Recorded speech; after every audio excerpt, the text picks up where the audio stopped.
Namatay ang isang lalaki sa Albay matapos pagsasaksakin ng nakaalitang katrabaho. Nag-away sila dahil sa agawan sa pagkanta ng My Way.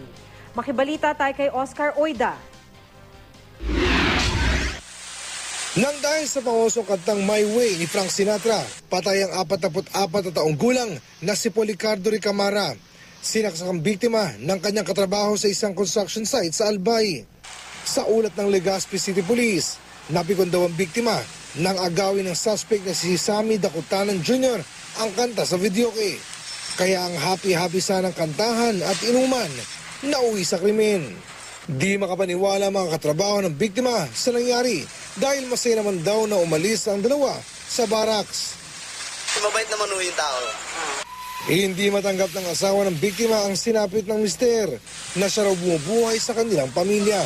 Kaya panawagan niya sa tumakas sa suspect.